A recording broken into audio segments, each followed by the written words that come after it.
And so you want to go ahead and get started. Absolutely. All right, so let's see what we've got going. All right, we've got a bunch of people just saying, "What are you talking about?" So Mhm. that kind of cracks me up. Yeah, we'll move along. I thought, like I said, I thought that would be fun for people to people who, before we got started. But let's get going because we don't really have very much time, and it's very important to me that we have a little time at the end for not just questions but discussion. I don't consider myself an expert in great literature, but my job before this at a medical school was at the College of Education at a public university, and great literature, I think, is especially vibrant in the education realm because so much material is in government reports and things like that. So I learned a lot more about how to find and use great literature when I was supporting education students, and I came to appreciate it a great deal more than I had because my background is psychology, and I believe, maybe the snobbiest of the social sciences, and I had always had a very snobby attitude. Even the word gray, I think, is sort of a misnomer. I don't care for that. I think it's sort of dismissive. So here's the Padlet. If anybody wants to screenshot that or go to the URL, and that way we can sort of capture people's comments. If you have great resources that you want to add, especially towards the end, if you're like, why did she talk about this? Please feel free to add it. Like I said, this is not comprehensive. I chose the things that I have found the most useful, and I'm sure other people have even better suggestions than I do. Um, all right, so the my understanding, the definition of great literature is really anything that's outside of academic publishing and the academic distribution channels. So that's kind of the working definition that I have used. I think that a lot of projects in the academy, the expectation is that people use peer-reviewed sources that are, traditionally published. But there's a lot of reasons why you might want to get outside of that, especially I think in medicine. And as I said, in education and some other fields, I think it's even more important that you explore outside the traditional publishing sort of outlets. And one of the reasons is because a lot of stuff doesn't appear in the peer-reviewed literature. There's a lot of people who really don't have access to it. There's a lot of work being done in places where there's not a robust support for publishing, including things like if you're writing in a foreign language and the publications are in English and you don't have somebody to help you translate and so on. And also, I just had a student say that they submitted their article to a journal that required them to use their editing service for like $500 or something. So if you don't have $500, which a lot of people out there do not, then it just really, there's just so many barriers to traditional publishing. So that's why I think that's one of the reasons why I think it's really important. People are doing a lot of work in that they just don't have the time to fit an article into the appropriate sort of publication requirements, and so their work doesn't get distributed that way. So there's just often there's work being done on a hot, kind of a hot topic or a new topic like AI, or there's developments in medicine that are like new procedures, new medicines, new ideas about how to do things that haven't filtered into the peer-reviewed literature because it just takes time. So there's a lot of things that you might miss if you don't go and look at conference websites, or even if you have a particular researcher you're following, they often have their own websites, and you can go and just look up the work that they're doing because they're giving invited lectures, and they're distributing their thoughts in other ways. And I think yeah, so I think that covers it. Okay. So I think that I just wanted to mention that, I think sometimes we have to sort of talk our colleagues into this because, first of all, we're just used to, kind of using our databases that we pay lots of money for. And we're, spending a lot of time and energy convincing people to use these resources that we spend a lot of money on, which is part of what I feel like my job is like, why aren't you starting at the library? Why aren't you starting on our website? Why aren't you starting with the resources that we're paying literally millions of dollars for? Sometimes it's a little like also sort of feel like I don't necessarily want to point people to alternate sources until they've at least exhausted the ones that we have at hand. But I think that that's something that we make our own choices about. And I think different projects require different approaches. And I think that sometimes, I have lots of people that come to me and they've always used EBSCO, they've always used PubMed, they've always used what they've used, and they don't want to learn a new thing. They're skeptical of it. They sort of, I mean, I have people that, all through college and graduate school, and now they're, an academic, and they've always used certain resources, and that's what they trust and feel comfortable with. So sometimes there's a little bit of like, but wait, there's more. So depending on the project, it might be important to get outside your comfort zone, and you might have to convince people to do that. And the other thing is, I think that you need to document where you went. For most projects, you need to say where your sources came from, and so that creates kind of an extra layer of if you're going to add gray literature, it means you're going to have to sort of find these places and figure out how to use them, and then you're going to have to document them. So this may take a little convincing. Depending on the project, it may be important. And depending on your, sort of like your bias or your preferences, that you're comfortable with or that you just think are valuable. So let me show you a few of the sources. So the first thing that I always do with my education students is show them this site limiter, which I learned about, like not in library school, of course, like much later. And it's just such a slick tool. And also I've never showed this to anybody who wasn't like, oh wow, because it gets rid of all the stuff that people are paying for to be at the top of your search results, which is very nice. So all three of these, I pretty much, if I'm doing a project that I want to sort of see what's out there, I'll usually use all three of these because they sort of bring up a variety of sort of documents and sources. Government, I think, right now I feel a little uncomfortable with the federal government websites because I feel like they're not, they fired a bunch of people, and I've talked to people who have particular sites they use that haven't been updated properly and are not being kept current. So I think there's a little bit of concern about some of the federal sites, but GOV also gets you state level websites, and there are some incredibly rich state level resources out there. There's states that really specialize in certain areas of research, of surveying, of tracking information. So I would still encourage people to use a GOV search, even if they're a little concerned about federal resources. And the EDU sites get you lots of these research institutes that are based at, on college campuses, and all sorts of tracking studies and all sorts of interesting topics that, again, may not filter into the peer-reviewed literature, but they're very robust, and they often issue reports that are, I mean, like 100 pages, couple hundred pages long, like really in-depth, complex information that's not going to make it into the peer-reviewed literature. And then ORG, gets you access to a lot of these, private research institutes and organizations that are sometimes associated with universities, but they have their own websites. And again, often these like trend reports, and they might be doing projects, over decades, sometimes very, very rich. So yeah, that is kind of a go-to for me. And like I said, many of these things, they're quite legitimate. So it's not that there's that's why I don't like gray, because it makes it sound like it's sketchy. And these things are often well funded and well documented and have quite a bit of prestige even. So I wouldn't hesitate to encourage somebody to do this kind of search.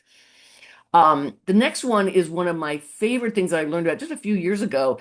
The census, we all think, we know that they send out a survey and people say how many people are in their household, and it's a very short, sort of group of information. But they do a ton of additional surveying, and there is a rather shocking amount of information at this website.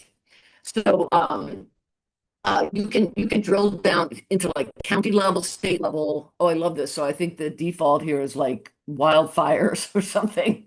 But there's all sorts of amazing reports, and there's economics and demographics and education and homeownership and all sorts of information.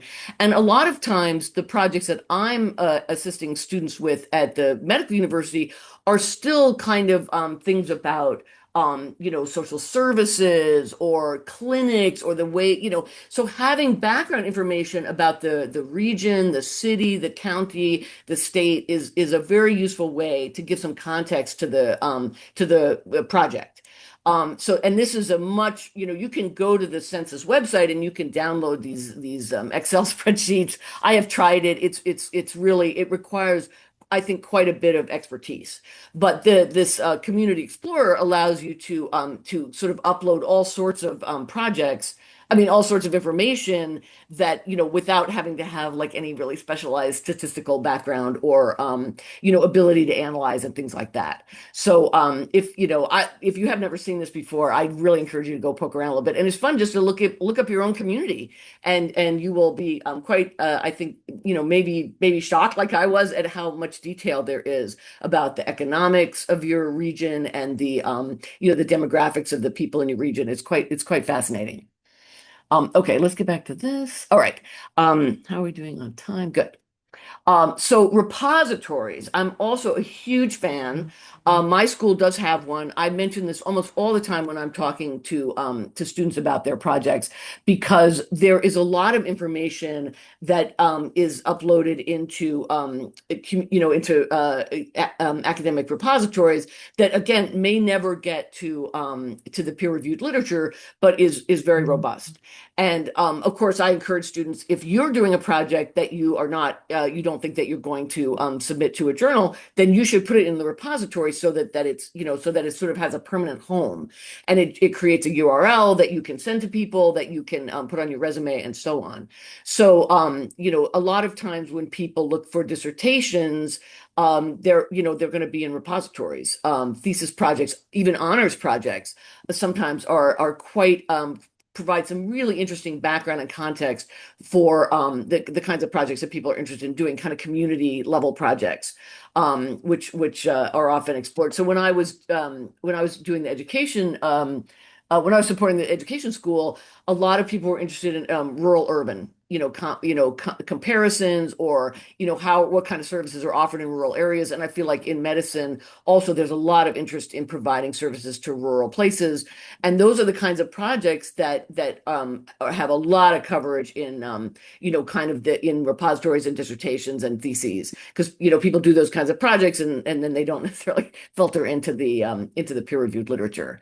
So a lot of times if you do like an EDU search in Google, this is where you'll end up a lot of times, is in repositories, because they often have EDU addresses, as ours does. So these are usually, if you're not familiar, basically the university is paying for a little bit of cloud storage, and it's usually there's a couple of companies that offer these interfaces, so it's kind of like a template. That's what we have. We have a company that kind of offered us the interface, and then we pay for a little bit of cloud storage, and then we can archive all kinds of special collections. And so we sponsor a student research day every year, and we can create a collection of the student research projects and so on.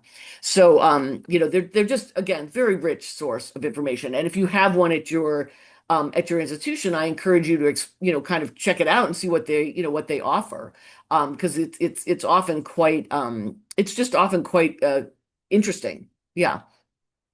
Okay, so your repositories, and then one of my also just favorite sources to encourage people to go into is ProQuest.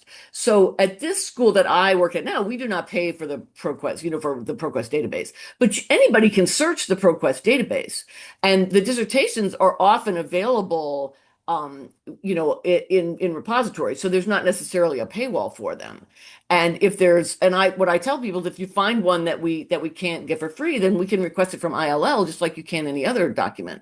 So it's maybe a tiny bit less likely to get it, but than like a journal article, but still, I mean, it's really quite it's just very, yeah. I really encourage people to search a dissertation, to search the dissertation database, especially if they're getting started, because there's two strong, I feel like dissertations have two very strong things. They have a very extensive literature review, which a journal article does not. A journal article might have a paragraph or two, whereas a dissertation is going to have a whole chapter on the literature. So it's going to give you all sorts of, places to look and researchers to explore and so on and so on. You're going to have a much more robust literature review in a dissertation.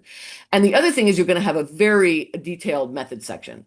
So in a journal article, again, you might have a paragraph or two. In a dissertation, again, you're going to have a whole chapter. So it's going to explain what they did. So a lot of times when students are doing projects, I said, let's go see if we can find a dissertation project and see what survey they used or what techniques they employed, and they will explain what they did to get their information in a much more detailed way.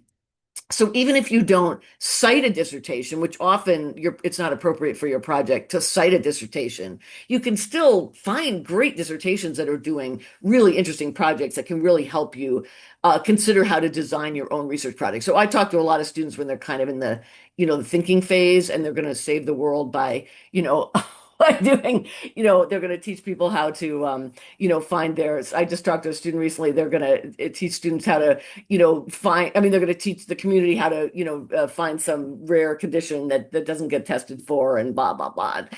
So something unique like that, it's often really helpful to find a dissertation that, that explains what they did to do a like kind of a difficult methodological project. It can just be super helpful. So you can search ProQuest without actually subscribing to it, and then you can often find dissertations outside of ProQuest. And then there's lots and lots of others. So I think that conferences are like a really good idea, because the conferences so if you're a surgery student or you're going into public health or something, looking at the latest conference, even just skimming the abstracts, just skimming the titles of projects will give you a sense of like, what are people talking about? What are sort of the hot topics? What are the controversies? What are the discussions going on in your field? And the same for professional association websites is they often do tracking studies. They issue reports on their membership, and it's another great way to find out what are the controversies, what are the discussions around, and again, because it takes time for things to get into the peer-reviewed literature, sometimes that gives you a sense of sort of like, what's a project that might be, or an angle on my project that might be a good approach, because going to these things that are kind of much more current and sort of reflect the sort of the latest conversations about these things. So I put a link to Open Gray, which is a European repository for gray literature. I don't find this very user friendly. I've searched this a couple of times and I wasn't super impressed with the results that I got.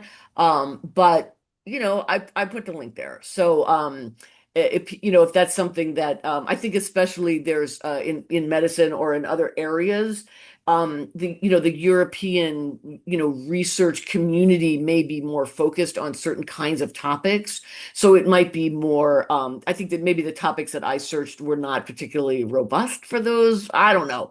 But anyway, it's there. When I was doing more, general general support for student projects, I sent them to Eurodocs, which is also kind of like a repository for European, but that's more like history and literature and things like that. So it's not as relevant to most of the people that are probably on this, in this workshop. But I found that to be a much more robust interface, like more user-friendly interface. But anyway, here it is if you want to look into it.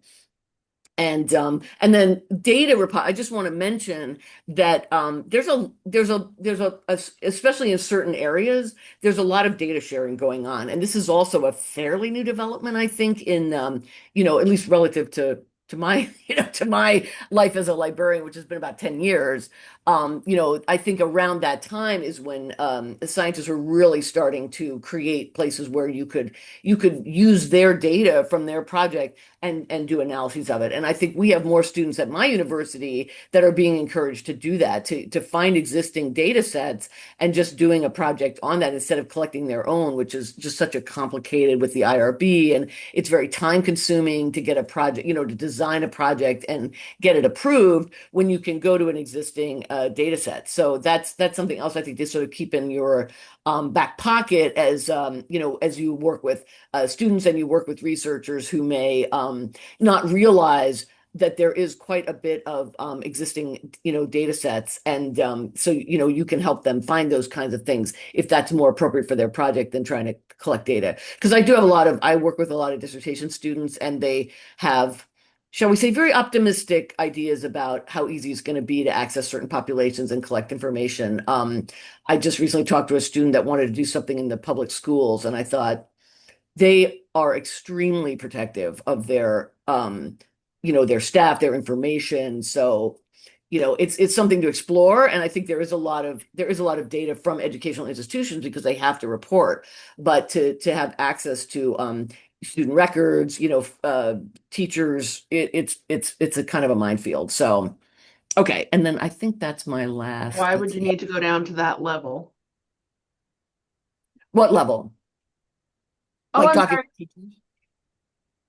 Huh? No, I'm not. It's fine. Yeah, actually good. I don't know if that was a question for me. Oh, I'm So, sorry, Danielle. I okay. didn't realize my mic was on. That's okay. You're certainly welcome to ask questions. Unfortunately I can only see like four people that are. I'm sure there's many more people than that in the. So we don't have a lot of time left, so maybe it's not worth taking the time to actually do an activity. But I would encourage you, if you've never done this, to give it a try. I did both these things and I found fascinating stuff. So to just go to a professional association or go to a recent conference, that especially one that you wanted to go to but you weren't able to, and and go in and take a look at the papers. And this was just my suggestion. If you couldn't come up with with a question on your own, you could try searching ChatGPT. Obviously is a very hot topic of conversation, or artificial intelligence, or or AI tools, or some kind of search like that, and see what the conversations are.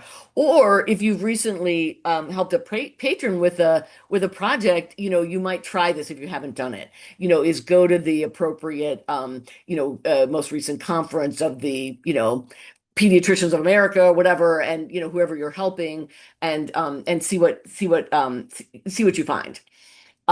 Yeah, so I don't think we want to take the time for this because I want to make sure that we have time for questions and comments and suggestions and so on. But yeah, I would strongly recommend, if you've never done that, to just try it out and see how easy it is to find interesting information at these kinds of sources. And then I love this. I picked this from another website, but this is kind of a nice representation of the many, many things that sort of fall under gray. And I like that it's kind of gray. The picture is kind of gray. I didn't do that. They did that. But you can see, like, there's so many things that I didn't even mention, that you can find. You can find with a Google site limiter. You can find with just exploring government websites at various levels, county, state, federal, and so on. So there's so much going on out there. It's very yeah. I mentioned that I used to follow a bunch of scientists on Twitter back before it was kind of ruined. But YouTube is now, I think, much more the place where people are finding really fascinating, people, t like just teaching their topic, teaching astronomy, teaching physics, teaching, presenting information about their sort of sometimes kind of esoteric interests. And that is a great way to get some background on information, to find out what is going on in a topic area that you haven't that maybe you're not familiar with. Because I certainly experience the situation where I'm asked to help people find information on topics I don't know very much about. And so for my own, in order to feel more comfortable helping people, I will often go to Google Scholar or do a site limited search for a topic, just to get a sense of what's the conversation, what's the language around their topic area, because I want to be able to give them good advice. And sometimes it's a little intimidating to think, like, I don't know anything about, the foster care system in Missouri where I live. But I can find out a little bit with some legitimate sources, by doing some of these kinds of, looking in some of these kinds of places. And this is, again, I just wanted to put for people who came in later, I feel like a Padlet is a great way to sort of collect people's questions, comments, resources. So, and then I can take a screenshot, or I can, put a link in the YouTube channel, so that when people come to watch this presentation, or if they want to send it to somebody, that will be included. Because I feel like the chat often gets it's much harder to find it. You lose all sorts of valuable commentary that people had during the presentation from the chat. So I'm interested in what did I not mention that other people have used and found useful. I want to make sure I give people in our last couple of minutes a chance to build on what what I missed.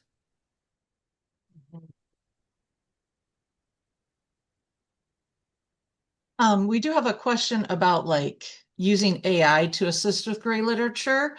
And if someone has experience with that, please feel free to unmute and let us know. I mean, I will say that really any search interface that I've used in the last month, it has an AI layer, right? So the first thing you get is like the AI summary.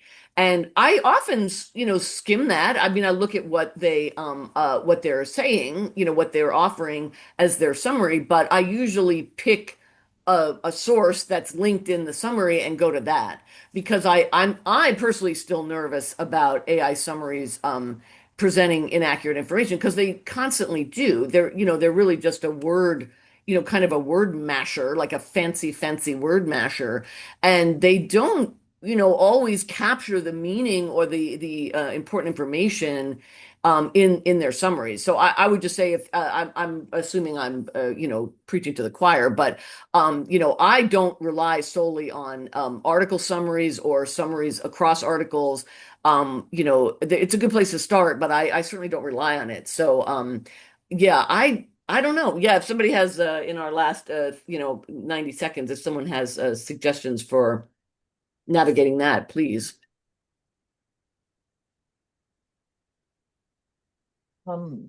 So if someone does, please let us know in the comments. Because we have another question about from Brenna. How do you make decisions about when to stop screening resources? For instance, on a .gov search, or how many pages do you look at? Yeah, that's a really good question. That's a question that patrons ask, that I have students ask me, it's like, how do I know when I'm finished? And I think that's, there's a certain amount of sort of, trust your gut. And there's, I was always taught that when you start, seeing the same information again and again, you've kind of tapped out the source.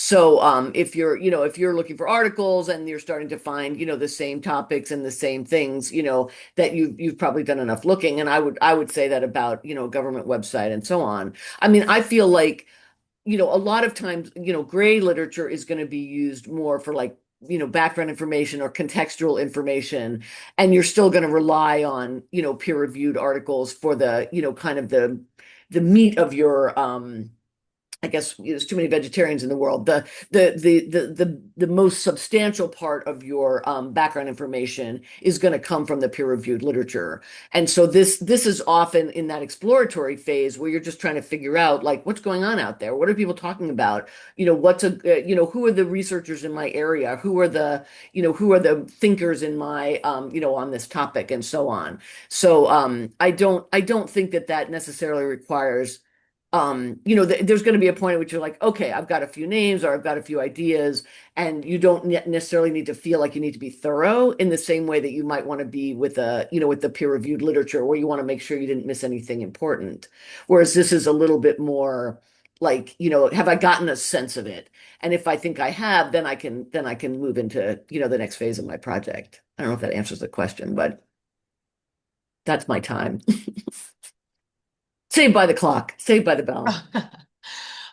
And yeah, yes, I will have the slides. I usually try to link back I put the slides on our LibGuide, so they're not just sitting out there on YouTube. And unless you're okay with that, Danielle, and that's where I usually post them from the YouTube. Let me real quick pop in. I do ask that, if you've got feedback, let us know. And here's a survey link and a link to our YouTube. And Zoom has added some new things for pasting, so I'm like, what's going on there? But yeah, thank you, Danielle. And and please, if you want to reach out, I'm delighted to send you links or have a conversation. You can tell I'm enthusiastic about the potential for these these kinds of resources, but I'm very, very happy to have a conversation with people about what's appropriate for your projects or your community. okay. Thank you, everyone, for attending. This is our last snippet for this scholastic year. We'll be trying to get them up and running again in September. So if anyone has any ideas or anything like that, be willing to volunteer, please let me know. I can put my email in again for you. Yeah, thank you so much, Karen, for providing this forum. It's such I really enjoyed preparing this, and I really look forward to the topics. They're always very useful. So thank you. Yeah. All righty. Have a good summer, everyone. Bye.